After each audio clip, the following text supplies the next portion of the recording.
दोस्तों नमस्कार, ये है मार्गदर्शन फॉर सिविल सर्विसेज। मैं अनुराग चौधरी।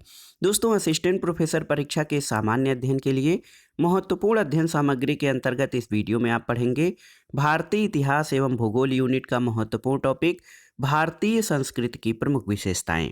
इसमें हम प्राचीन भारतीय साहित्य और भारतीय संस्कृति के महत्वपूर्ण तथ्यों को कवर करेंगे जो आपके आगामी परीक्षाओं के लिए बहुत ही उपयोगी तथा महत्वपूर्ण हैं। तो आइए शुरू करते हैं आज का वीडियो। असिस्टेंट प्रोफेसर परीक्षा के सामान्य अध्ययन खंड के लिए महत्वपूर्ण अध्ययन सामग्री भारतीय संस्कृति की प्रमुख विशेषताएं। दोस्तों भारतीय संस्कृति को जानने के लिए साहित्य बहुत ही महत्वपूर्ण स्रोत है और भारतीय संस्कृति के साहित्यिक स्रोत में धार्मिक और धर्मेतर साहित्य का अध्ययन किया जाता है। धार्मिक साहित्य के अंतर्गत ब्राह्मण साहित्य और ब्राह्मणेतर साहित्य का अध्ययन किया जाता है। तो यहाँ पर देखिए ब्राह्मण साहित्य जो है दोस्तों, इसमें आप जान लीजिए कि ब्राह्मण ग्रंथ प्राचीन भारतीय इतिहास की जानकारी के लिए बहुत ही महत्वपूर्ण स्रोत हैं। दोस्तों ब्राह्मण साहित्य के अंतर्गत सर्वाधिक प्राचीन जो ग्रंथ हैं वो वेद हैं। इनसे वैदिक कालीन इतिहास की जानकारी मिलती है और वैदिक संस्कृति की जानकारी के एकमात्र स्रोत के रूप में वेदों का बहुत अधिक ऐतिहासिक महत्व है। वेदों के बारे में जानते हैं दोस्तों। ब्राह्मण साहित्य में सबसे प्राचीन ग्रंथ जो हैं वो वेद हैं। वेदों के द्वारा प्राचीन आर्यों के धार्मिक, सांस्कृतिक, सामाजिक, आर्थिक और राजनीतिक जीवन के बारे में जानकारी मिलती है। और वेदों के संकलनकर्ता आप जानते हैं महर्षि कृष्ण द्वैपायन वेद व्यास हैं और वेदों की संख्या 4 है। आप जान लीजिए ये 4 वेद ऋग्वेद, यजुर्वेद, सामवेद और अथर्ववेद हैं और परंपरा में वेदों को नित्य और अपौरुषेय माना जाता है और वेदों को वैदिक संहिता भी कहा जाता है। इसका शाब्दिक अर्थ ज्ञान होता है और वेद मुख्यतः पद्य में लिखे गए हैं, लेकिन यजुर्वेद में गद्य और पद्य दोनों का प्रयोग किया गया है। तो बहुत ही महत्वपूर्ण है दोस्तों वेद जो हैं भारतीय संस्कृति के अंतर्गत साहित्यिक जो है स्रोतों में। अब आइए जानते हैं ब्राह्मण ग्रंथों के बारे में। दोस्तों ब्राह्मण ग्रंथों की रचना संहिताओं की व्याख्या के लिए सरल गद्य में की गई है और ब्रह्म का अर्थ होता है यज्ञ। यज्ञ के विषयों का प्रतिपादन करने वाले ग्रंथ ब्राह्मण कहलाते हैं और प्रत्येक वेद के लिए अलग अलग ब्राह्मण ग्रंथ है और ये बहुत ही महत्वपूर्ण है दोस्तों। आप जान लीजिए ब्राह्मण ग्रंथ जो हमारे कुल मिलाकर साहित्यिक स्रोत के अंतर्गत ब्राह्मण ग्रंथ हैं वो बहुत ही महत्वपूर्ण हैं। ब्राह्मण ग्रंथ वैदिक मंत्रों की व्याख्या करते हैं, यज्ञों की विधि और अनुष्ठान को प्रस्तुत करते हैं। इनकी रचना गद्य में हुई है और इनको वेदों का परिशिष्ट भी कहा जाता है। दोस्तों ब्राह्मण ग्रंथों से उत्तर वैदिक काल आर्यों के विस्तार और उनके धार्मिक विश्वासों की जानकारी मिलती है और संस्कृत गद्य का प्राचीनतम रूप ब्राह्मण ग्रंथों में मिलता है। वेदों की तरह ब्राह्मण ग्रंथ को अपौरुषेय नहीं माना जाता। लगभग 1000 ब्राह्मण ग्रंथों में वर्तमान में केवल 18 ही उपलब्ध हैं। आप जान लीजिए शतपथ ब्राह्मण यजुर्वेद का ब्राह्मण ग्रंथ है। पुरुष मेध का उल्लेख शतपथ ब्राह्मण में किया गया है। और अगर ऋग्वेद के ब्राह्मण ग्रंथ की बात करें तो ऋग्वेद के 2 ब्राह्मण ग्रंथ हैं, ऐतरेय और कौशितकी। और आप जान ऐतरेय और कौशितकी ऋग्वेद के 2 ब्राह्मण ग्रंथ हैं और शतपथ ब्राह्मण में कृषि की चारों क्रियाओं जुताई, बुआई, कटाई और मड़ाई का उल्लेख हुआ है। दोस्तों ऐतरेय ब्राह्मण ऐतिहासिक दृष्टि से बहुत ही महत्वपूर्ण है। इसमें तत्कालीन भारत की भौगोलिक स्थिति, विविध राज्यों की सत्ता और उनकी शासन प्रणाली, राजवंश, राजाओं की प्रामाणिक जानकारी मिलती है। यजुर्वेद ब्राह्मण जो है ग्रंथों में प्रसिद्ध है। यजुर्वेद के ब्राह्मण ग्रंथ बहुत ही महत्वपूर्ण है। इसमें शुक्ल यजुर्वेद का शतपथ ब्राह्मण और कृष्ण यजुर्वेद का तैत्तिरीय ब्राह्मण महत्वपूर्ण है। और अगर हम ब्राह्मण ग्रंथों में देखें तो शतपथ ब्राह्मण जो है वो ब्राह्मण ग्रंथों में सबसे विशाल और सबसे अधिक महत्व का है। सामवेद के प्रमुख ब्राह्मण ग्रंथ में तांड्य और पंचविश तथा खड्विश तथा जैमिनीय ब्राह्मण प्रमुख हैं। और आप जान लीजिए सामवेद का अन्य ब्राह्मण वंश ब्राह्मण से उनके ऋषियों की परंपरा के बारे में जानकारी मिलती है। दोस्तों, भारतीय प्राचीन साहित्य में आरण्यकों का बहुत ही महत्वपूर्ण स्थान है। आरण्यक ब्राह्मण ग्रंथ के अंतिम भाग हैं जिसमें दार्शनिक और रहस्यात्मक विषयों का वर्णन किया गया है। जंगल में पढ़े जाने के कारण इन्हें आरण्यक कहा जाता है और कुल 7 आरण्यक उपलब्ध हैं। तो आप जान लीजिए आरण्यक जो हैं ये ब्राह्मण ग्रंथ के परिशिष्ट के समान हैं और इन ग्रंथों में आध्यात्मिक और दार्शनिक तत्वों का जो है वर्णन उपलब्ध है। दोस्तों, आरण्यकों की संख्या हजारों में थी लेकिन वर्तमान में बहुत कम आरण्यक उपलब्ध हैं और आरण्यकों का जो प्रमुख विषय है वो प्राण विद्या है। प्रमुख आरण्यकों में ऐतरेय, सांख्यायन, तैत्तिरीय, बृहदारण्यक, जैमिनी, योग निषादर्य, निषदराण्य और छांदोग्य आरण्यक आदि हैं। और दोस्तों, आप जान लीजिए कि बहुत ही महत्वपूर्ण ग्रंथ हैं और कई वेदों के देखिए ऐतरेय और सांख्यायन का संबंध ऋग्वेद से है।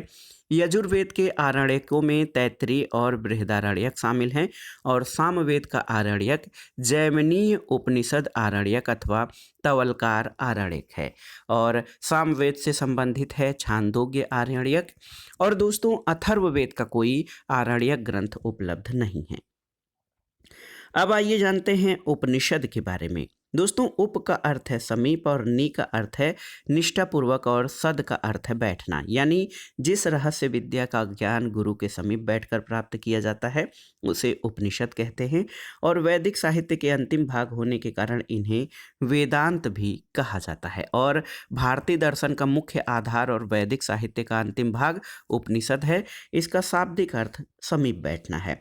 उपनिषदों से हमें आर्यों के प्राचीनतम दार्शनिक विचारों का ज्ञान प्राप्त होता है। दोस्तों देखिए, विदेह के राजा जनक, पांचाल के राजा प्रवाहण जाबाल, केकय के राजा अशोपति और काशी के राजा अजात शत्रु प्रमुख थे। भारत का राष्ट्रीय आदर्श वाक्य सत्यमेव जयते ये मुंडकोपनिषद से लिया गया है। उपनिषदों की संख्या 108 है। आप जान लीजिए इन उपनिषदों में ईश उपनिषद, केन, कठ, प्रश्न, मुंडक उपनिषद, मांडुक्य, तैत्तिरीय, ऐतरेय, छांदोग्य, बृहदारण्यक, कौशितकी और श्वेताश्वर उपनिषद प्रमुख हैं। केन और प्रश्न उपनिषद गद्य और पद्य दोनों में हैं। ऐतरेय और कौशितकी उपनिषद का संबंध ऋग्वेद से है। याद रखिएगा, छांदोग्य और केन का संबंध सामवेद से। तैत्तिरीय, कठ, श्वेताश्वर और मैत्रायणी का जो है संबंध शुक्ल यजुर्वेद से। बृहदारण्यक और ईश का संबंध कृष्ण यजुर्वेद से। और मुंडक, प्रश्न और मांडुक्य उपनिषद का संबंध अथर्ववेद से है। और दोस्तों, आप जान लीजिए कि छांदोग्य उपनिषद में सबसे पहले अद्वैतवाद के मूल सिद्धांत सर्व खलविदम ब्रह्म की बात की गई है। और बृहदारण्यक उपनिषद सबसे विशाल है। इसमें विदेह के राजा जनक के दरबार में आए हुए शस्त्रार्थ में याज्ञवल्क्य के विजय का उल्लेख मिलता है और पुनर्जन्म का उल्लेख सबसे पहले बृहदारण्यक उपनिषद में ही मिलता है। वेदांग तो जान लीजिए दोस्तों, वेदांगों की संख्या 6 है। शिक्षा, कल्प, निरुक्त, व्याकरण, ज्योतिष और छंद। तो ये वेदांग हैं और इनकी संख्या कुल 6 है। सूत्र पे आते हैं तो दोस्तों, वैदिक साहित्य को अक्षुण्ण बनाए रखने के लिए सूत्र साहित्य का प्रणयन हुआ है। सूत्र ग्रंथ कल्प नामक वेदांग से निकले हैं और कल्प का वर्गीकरण 3 भागों में किया गया है। श्रौत सूत्र जिसमें यज्ञ संबंधी नियम है, गृह्य सूत्र जिसमें लौकिक और पारलौकिक कर्तव्यों का वर्णन है और धर्म सूत्र यानी धार्मिक, सामाजिक और राजनीतिक कर्तव्यों का उल्लेख है। धर्मसूत्र से स्मृति ग्रंथों का विकास हुआ है और प्रमुख स्मृति ग्रंथों में मनुस्मृति, याज्ञवल्क्य स्मृति, पाराशर स्मृति, नारद स्मृति, बृहस्पति स्मृति आदि हैं। और इनमें स्मृतियों में अगर बात करें दोस्तों, तो स्मृतियों में आप जान लीजिए कि मनुस्मृति सबसे प्राचीन और प्रामाणिक मानी जाती है। और इसी तरह आप जान लीजिए कि मनुस्मृति के भाष्यकार मेघातिथि, गोविंदराज, भारुचि और कुल्लूक भट्ट हैं। याज्ञवल्क्य स्मृति के टीकाकार में विश्वरूप, विज्ञानेश्वर और अपरार्क हैं। और व्याकरण ग्रंथों में सबसे महत्वपूर्ण आप जानते हैं कि ये पाणिनि द्वारा रचित अष्टाध्यायी है। पुराणों के बारे में जानते हैं दोस्तों, पुराणों की संख्या 18 है। पुराणों के रचयिता उनके पुत्र लोमहर्ष अथवा उनके पुत्र उग्रश्रवा थे और पुराणों में भविष्यत काल शैली में कलयुग के राजाओं का विवरण मिलता है। मत्स्य पुराण सबसे प्राचीन और प्रामाणिक है।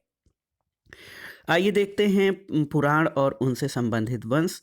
तो विष्णु पुराण से मौर्य वंश की जानकारी मिलती है, मत्स्य पुराण से आंध्र सातवाहन और शुंग वंश की, और वायु पुराण से गुप्त वंश की जानकारी मिलती है। और आप जान लीजिए पुराण और उनके उप पुराण भी हैं, जैसे मत्स्य पुराण का उप पुराण सनत कुमार, भविष्य पुराण का नरसिंह, मार्कंडे पुराण का स्कंद और भागवत पुराण का शिव। इसी तरह से स्कंद पुराण का मारीच है और ब्रह्म पुराण का उपपुराण भार्गव है। अब आइए महाकाव्य पर आते हैं दोस्तों। महाकाव्य वैदिक साहित्य के बाद इतिहास जानने के स्रोत के रूप में रामायण और महाभारत नामक महाग्रंथों का अध्ययन किया जाता है। ये बहुत ही महत्वपूर्ण है। और वैदिक साहित्य के बाद धार्मिक साहित्य में रामायण और महाभारत दो महाकाव्य महत्वपूर्ण हैं। रामायण की रचना महर्षि वाल्मीकि ने और महाभारत महर्षि वेदव्यास द्वारा रचा गया था। महाभारत में कुल 1,00,000 श्लोक हैं, इसलिए इसे शतसहस्त्र संहिता भी कहा जाता है। और महाकाव्यों से प्राचीन भारतवर्ष की सामाजिक, धार्मिक, राजनीतिक दशा की जानकारी मिलती है। ब्राह्मण साहित्य के बाद आइए जानते हैं ब्राह्मणेतर साहित्य के बारे में। दोस्तों, ब्राह्मणेतर साहित्य में जो महत्वपूर्ण है उसमें बौद्ध साहित्य, जैन साहित्य और लौकिक साहित्य प्रमुख हैं। देखिए, बौद्ध साहित्य में सबसे प्राचीन बौद्ध ग्रंथ त्रिपिटक हैं। इनके नाम सुत्त पिटक, विनय पिटक और अभिधम्म पिटक हैं। सुत्त पिटक को बौद्ध धर्म का इंसाइक्लोपीडिया कहा जाता है। जातक ग्रंथों में बुद्ध के पुनर्जन्मों की या पूर्व जन्मों की कथाएं हैं। और प्राचीन बौद्ध ग्रंथ जो हैं वो पाली भाषा में, जो कि जनसाधारण की भाषा है, पाली भाषा में है। दीपवंश और महावंश से मौर्यकालीन इतिहास की जानकारी मिलती है। और दोस्तों, आप जान लीजिए कि संस्कृत में लिखित महावस्तु और ललित विस्तर से महात्मा बुद्ध का जीवन चरित्र मिलता है। दूसरा महत्वपूर्ण जैन साहित्य है। जैन साहित्य को आगम कहा जाता है और भगवती सूत्र में महावीर के जीवन पर प्रकाश पड़ता है। जैन धर्म का प्रारंभिक इतिहास कल्पसूत्र नामक ग्रंथ में मिलता है और कल्पसूत्र की रचना भद्रबाहु द्वारा की गई थी। दोस्तों, जिस प्रकार से बौद्ध ग्रंथ पाली भाषा में लिखे गए हैं, उसी प्रकार जैन ग्रंथों की रचना प्राकृत भाषा में हुई थी। और सबसे महत्वपूर्ण जैन ग्रंथ हेमचंद्रकृत परिशिष्ट पर्वन है। जैन ग्रंथों का संकलन जो है ये अंतिम रूप से 6ठी शताब्दी गुजरात के बल्लभी नगर में हुआ था। दोस्तों, लौकिक साहित्य जो है ये भी बहुत ही महत्वपूर्ण है भारतीय संस्कृति को जानने के लिए। लौकिक साहित्य में ऐतिहासिक अथवा अर्ध ऐतिहासिक ग्रंथ, विदेशी विवरण और जीवनियों को रखा जाता है। और ऐतिहासिक रचनाओं में अर्थशास्त्र के कौटिल्य रचित अर्थशास्त्र का बहुत ही महत्वपूर्ण जो है उसका बहुत ही महत्वपूर्ण स्थान है। कुछ स्मरणीय अभिलेख जान लेते हैं। हाथी गुम्फा अभिलेख, इसमें ये कलिंग राजा खारवेल से संबंधित जानकारी मिलती है। जूनागढ़ या गिरनार अभिलेख रुद्रदामन से संबंधित है। नासिक अभिलेख का संबंध गौतमी बलश्री से। प्रयाग स्तंभ लेख से समुद्रगुप्त के बारे में जानकारी मिलती है। और मंदसौर अभिलेख मालवा नरेश यशोवर्मन के बारे में। ऐहोल अभिलेख से पुलकेशिन द्वितीय और ग्वालियर अभिलेख से प्रतिहार नरेश भोज के बारे में। भीतरी और जूनागढ़ अभिलेख से स्कंदगुप्त और देवपाड़ा अभिलेख दोस्तों ये बंगाल शासक विजयसेन से संबंधित है। अगर हम अर्थशास्त्र के बारे में बात करें तो आप जान लीजिए अर्थशास्त्र जो है कौटिल्य द्वारा रचित है और इसे भारत का पहला राजनीतिक ग्रंथ माना जाता है। और इसमें कूटनीति, राजनीति और शासन कला से संबंधित सिद्धांतों का विवरण है। दोस्तों, अर्थशास्त्र मौर्यकालीन इतिहास और राजनीतिक ज्ञान के लिए महत्वपूर्ण है।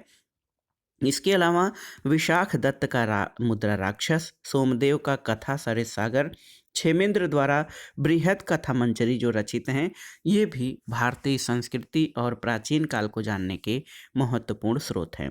और प्रथम क्रमबद्ध लिखित इतिहास ग्रंथ ये कल्हड़ द्वारा रचित राजतरंगिणी है। इससे 11वीं शताब्दी के कश्मीर का इतिहास ज्ञात होता है। भारतीय संस्कृति के अन्य महत्वपूर्ण तथ्यों को देख लेते हैं जो परीक्षाओं के लिए अति संभावित और महत्वपूर्ण है। देखिए दोस्तों, भरहुत, बोधगया और अमरावती की मूर्तिकला में जनसाधारण के जीवन की सजीव झांकी मिलती है। मंदिरों और महलों की या महलों और मंदिरों की शैली से वास्तुकला के विकास पर पर्याप्त प्रकाश पड़ता है। दक्षिण पूर्व एशिया और मध्य एशिया से प्राप्त मंदिरों और स्तूपों से भारतीय संस्कृति के प्रसार पर प्रकाश पड़ता है। और अजंता, एलोरा आदि के चित्रों में मानवीय भावनाओं की सुंदर अभिव्यक्ति मिलती है। दोस्तों, भीमबेटका आप जानते हैं प्राचीन, सबसे प्राचीन जो है शैल चित्रों का उदाहरण भीमबेटका की गुफा से मिलता है। पहिए का प्रयोग नवपाषाण काल में हुआ था। कृषि का आविष्कार नवपाषाण काल में हुआ था और मानव द्वारा सबसे पहले आग का प्रयोग नवपाषाण काल में हुआ था। नवपाषाण युगीन प्राचीनतम बस्ती पाकिस्तान के बलूचिस्तान में मेहरगढ़ में है। मेहरगढ़ से कृषि के प्राचीनतम साक्ष्य मिले हैं और पशुपालन का प्रारंभ, जब से पशुपालन हुआ तब से अस्थायी जीवन भी हुआ और ये मध्य पाषाण काल में पशुपालन का प्रारंभ हुआ था। दोस्तों, पशुपालन के साक्ष्य भारत में जान लीजिए आदमगढ़ में, होशंगाबाद मध्य प्रदेश और भीलवाड़ा राजस्थान के बागोर से प्राप्त हुए हैं। मध्य पाषाण कालीन महदहा जो कि प्रतापगढ़ उत्तर प्रदेश में है, यहाँ से हड्डी और सींग के उपकरण मिले हैं। मानव कंकाल के साथ कुत्ते का कंकाल बुर्जहोम कश्मीर से मिला है और गर्तावास यानी गड्ढे गड्ढे में आवास के साक्ष्य बुर्जहोम से मिले हैं। सिंधु सभ्यता के बारे में अगर जो आप जानना चाहें तो ये एक नगरीय सभ्यता थी। इसका विस्तार त्रिभुजाकार है और सिंधु वासियों को तांबा, कांसा, स्वर्ण और चांदी के बारे में जानकारी थी। लौह धातु के बारे में जानकारी नहीं थी। और आप जान लीजिए दोस्तों, हड़प्पा संस्कृति की मुहरों और टेराकोटा कलाकृतियों में गाय का चित्रण नहीं मिलता, जबकि बैल, हाथी, गैंडा, बाघ, हिरण, भेड़ आदि पशुओं का अंकन मिलता है। लोथल ये गुजरात में है, यहाँ से गोदीवाड़ा के साक्ष्य मिले हैं और हरियाणा के बनावली से पक्की मिट्टी की बनी हुई हल की प्रतिकृति मिली है। सैंधव सभ्यता के विशाल स्नानागार का साक्ष्य मोहनजोदड़ो से प्राप्त हुआ है। दोस्तों, अगर जो कालीबंगा की बात करें तो कालीबंगा का अर्थ होता है जो है काली चूड़ियाँ, और यहाँ से जुते हुए खेतों के साक्ष्य मिले हैं। सिंधु घाटी के लोग पशुपति शिव की पूजा करते थे। इसका प्रमाण मोहनजोदड़ो से एक मोहर प्राप्त हुई है जिस पर योगी की आकृति बनी है। उस योगी के दाईं ओर बाघ और हाथी तथा बाईं ओर गैंडा और भैंसा चित्रित हैं। योगी के सिर पर एक त्रिशूल जैसा आभूषण है और इसके 3 मुख हैं। मार्शल महोदय ने इसे रुद्र शिव से संबंधित किया है। एक महत्वपूर्ण तथ्य ये भी है कि वस्त्रों के लिए कपास का उत्पादन सबसे पहले भारत में किया गया और सिंधु घाटी में कपास के उत्पादन का प्रमाण मिलता है। और सिंडन शब्द जो है इसी के लिए प्रयोग किया गया था। और मोहनजोदड़ो से दोस्तों सूती वस्त्र के साक्ष्य की प्राप्ति हुई है। मोहनजोदड़ो से कुबड़ वाले बैल की आकृति की मोहरें मिली हैं और सिंधु सभ्यता की मोहरों पर सर्वाधिक अंकन एक श्रृंगी पशु का है, उसके बाद कुबड़ वाले बैल का अंकन है। मोहनजोदड़ो से एक कांसे की नर्तकी मूर्ति मिली है जिसका आकार 10.5 गुणे 5 गुणे 2.5 सेंटीमीटर है और मोहनजोदड़ो से पुजारी की धड़ वाली मूर्ति मिली है। मोहनजोदड़ो से अन्नागार प्राप्त हुआ है। संभवतः ये सैंधव सभ्यता की सबसे बड़ी इमारत थी। कालीबंगा से दोस्तों नक्काशीदार ईंटों के प्रयोग के साक्ष्य मिले हैं और वक्राकार ईंटें चनहूदड़ो से मिली हैं। लोथल और कालीबंगा से अग्निकुंड मिले हैं और सिंधु सभ्यता की लिपि जो है अभी तक पढ़ी नहीं जा सकी है। इसे भाव चित्रात्मक लिपि कहा जाता है। सिंधुवासी मातृदेवी को उर्वरता की देवी के रूप में पूजा करते थे और मातृदेवी, नाग पूजा, वृक्ष पूजा और जल पूजा के साक्ष्य भी सिंधु सभ्यता से मिलते हैं। स्वास्तिक चिन्ह हड़प्पा सभ्यता में प्रचलित था। इस चिन्ह से सूर्योपासना का अनुमान लगाया जाता है। और आप जान लीजिए सिंधु घाटी के नगरों में किसी भी मंदिर के अवशेष या साक्ष्य नहीं मिले हैं। मातृदेवी की पूजा सिंधु सभ्यता में सर्वाधिक प्रचलित थी। पशुओं में कुबड़ वाला सांड इस सभ्यता में विशेष पूजनीय था और स्त्री मृण मूर्तियां अधिक संख्या में मिलने के आधार पर अनुमान लगाया जाता है कि सैंधव समाज मातृसत्तात्मक था। सिंधुवासी सूती और ऊनी वस्त्रों दोनों का प्रयोग करते थे। और सिंधु सभ्यता में मनोरंजन के प्रमुख साधन शिकार, पशु पक्षियों की लड़ाइयाँ, चौपड़ और पासा खेलना इत्यादि था। तो दोस्तों ये था आज का वीडियो। असिस्टेंट प्रोफेसर परीक्षा के सामान्य अध्ययन के लिए भारतीय इतिहास और भूगोल यूनिट के अंतर्गत भारतीय संस्कृति की प्रमुख विशेषताओं से संबंधित महत्वपूर्ण टॉपिक और इस पर आधारित अध्ययन सामग्री, जिसमें आपने आगामी परीक्षाओं की दृष्टि से उपयोगी और महत्वपूर्ण प्रश्नों को पढ़ा। और ये प्रश्न बहुत ही महत्वपूर्ण हैं, आप इनको रिवाइज करिएगा, तैयार करिएगा, ताकि परीक्षाओं में जब ये प्रश्न पूछे जाएं तो आप इनको सही सही अटेम्प्ट कर सकें। वीडियो आपको कैसा लगा हमें कमेंट बॉक्स में ज़रूर बताइएगा। वीडियो को लाइक करें, शेयर करें और इस चैनल मार्गदर्शन फॉर सिविल सर्विसेज को सब्सक्राइब करें। वीडियो देखने के लिए धन्यवाद दोस्तों। नमस्कार।